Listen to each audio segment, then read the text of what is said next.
সংখ্যালঘুদের উপর নির্যাতন এবং অত্যাচার নিয়ে পাল্টাপাল্টি কূটনৈতিক যুদ্ধ শুরু হয়ে গেল বাংলাদেশ এবং ভারতের মধ্যে।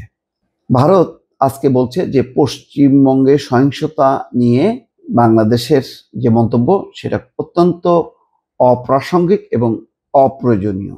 এবং ওয়াকফ আইন ঘিরে সম্প্রতি ভারতের পশ্চিমবঙ্গ রাজ্যে যে সহিংসতা ঘটল তা নিয়ে বাংলাদেশের মন্তব্যকে অযৌক্তিক বলে মনে করে জয়সওয়াল, রণধীর জয়সওয়াল আজকে এক বিবৃতিতে এই কথা বলছেন। দেখেন, কালকেই বাংলাদেশের যে প্রেস সচিব ডক্টর মোহাম্মদ ইউনূসের প্রেস সচিব তিনি মুজাফফরনগরের যে সহিংসতার জন্য বলেছেন যে সেখানে বাংলাদেশকে জড়ানো একেবারেই অযৌক্তিক, এবং তিনি বলেছেন যে সেখানে মুসলমানদের পূর্ণ নিরাপত্তা প্রদানের তিনি আহ্বান জানাচ্ছেন। এরপরই নড়ে চড়ে বসছে দিল্লির পররাষ্ট্র মন্ত্রণালয় এবং তাদের মুখপাত্র আজকে বক্তব্য দিয়েছেন।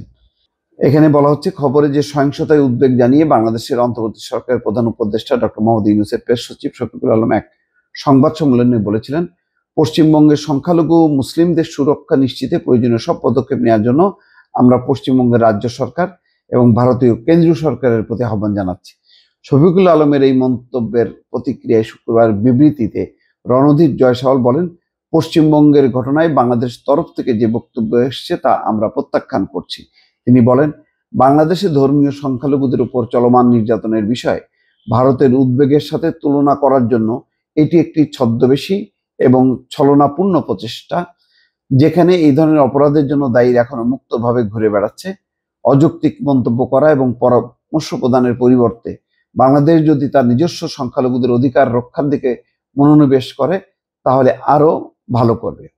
দেখেন, এখন এটাকে বলতেছে যে ছদ্মবেশী একটা ঘটনা, ছলনাপূর্ণ প্রচেষ্টা, অর্থাৎ ভারতের সংখ্যালঘুদের নিয়ে বাংলাদেশ কোনো মন্তব্য করতে পারবে না, কিন্তু বাংলাদেশের সংখ্যালঘুদের ব্যাপারে মন্তব্য করার পূর্ণ অধিকার আছে। বাংলাদেশের কোনো গণতন্ত্র, নির্বাচন, ফ্যাসিবাদী শাসন, গত 15 বছর যে ভয়ঙ্কর লুট তারাজ, সেগুলো নিয়ে তাদের কোনো বক্তব্য নেই।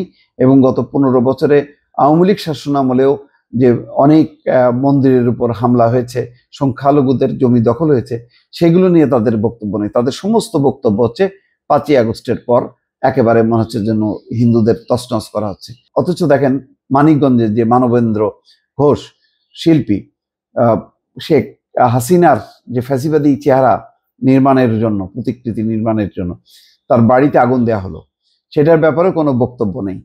এখন কিন্তু ভারতের মুর্শিদাবাদে কি ঘটনা ঘটছে সেটা সবাই দেখছে, যে সেখানে ওয়াকফ আইনের বিরুদ্ধে আন্দোলনরত মুসলমানদের উপর যেভাবে মানে স্টিম রোলার চালাচ্ছে এবং সারা ভারত জুড়ে যে এখন একটা অশান্ত পরিস্থিতি, সেই পরিস্থিতিটাকে, ওইটা কোনো ঘটনা না, এটা নিয়ে বাংলাদেশ মন্তব্য করবে না মুসলমানদের অধিকারের ব্যাপারে, কিন্তু তারা বাংলাদেশের হিন্দুদের অধিকারের ব্যাপারে মন্তব্য করবে।